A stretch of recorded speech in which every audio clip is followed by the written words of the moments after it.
Member for East Hills. Thank you, Mr Speaker. In light of the member for Bankstown's private member's statement last night, I also wish to bring to the House's attention my long-standing concerns in relation to planning matters and the various local area plans and local environment plans produced by the Labor-dominated Canterbury Bankstown Council, led by Mayor Carl Asfor. My concern first began in 2014 when, as a ratepayer, I received notification from what was then known as Bankstown Council that there would be significant changes to our area via the South East Local Area Plan. The plan in 2014 would dramatically change the face of our area. The plans were put on public exhibition and there was much outrage by the community over these terrible plans, and this outrage has not changed greatly in the 8 years since. It is something that is regularly raised with me and the staff in my electoral office. In 2014, in my role as the P&C President of Padstow Park Public School, I wrote to Council with my concerns over the proposed LAP rezoning in relation to what was proposed for Seegers Avenue, Padstow, and the impact that it would have on the school community and the surrounding residents.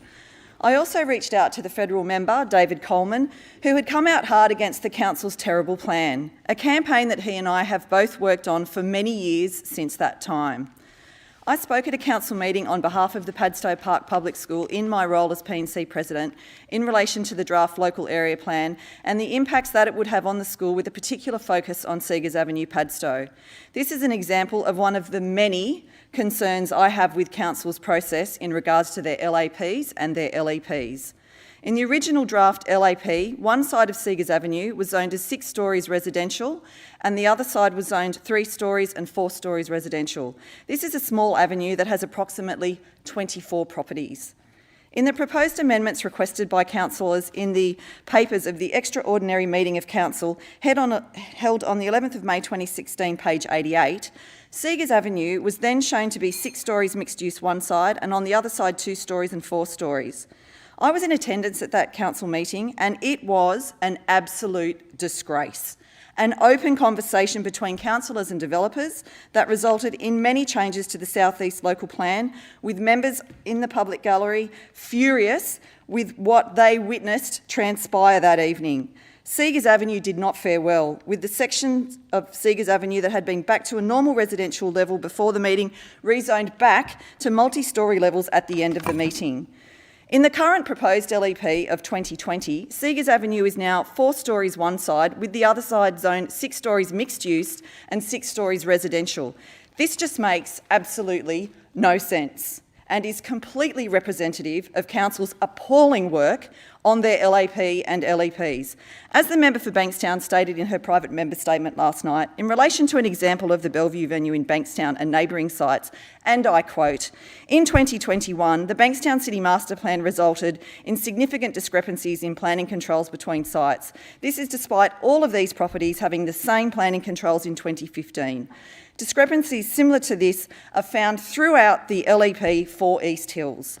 There is just something very fundamentally wrong with these local environment plans, and I urge the Planning Minister to seriously address my many concerns that I have with the local area plans proposed for East Hills. These plans are so bad that Council abrogated their rights to vote on them. This Labor-dominated council, led by Mayor Asfor, comes up with the absolute destruction of the East Hills electorate and amenity, and then refuses to back their own plans and not even vote on them. What an absolute disgrace. I was so concerned with the lack of transparency to local residents in East Hills with the proposed draft plans of 2020 that on the 8th of May 2020, I wrote to East Hills residents advising them that Council were proposing significant changes to the local environment plans and that they could voice their views to Council via their website, email and postal address.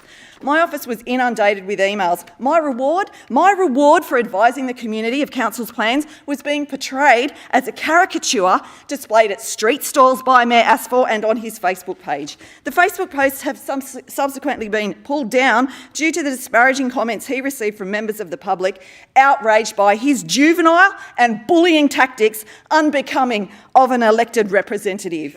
My concerns in May of 2020 did not end there, and the federal member David Coleman and I met with the then Planning Minister Rob Stokes several times. I implore the now Minister for Planning, Rob Stokes, to not only put this plan in the rubbish bin where it belongs, but also investigate the member for Bankstown's comments last night in relation to property impacted by LEPs, and they should be fully investigated. Well, I thank the member for East Hills.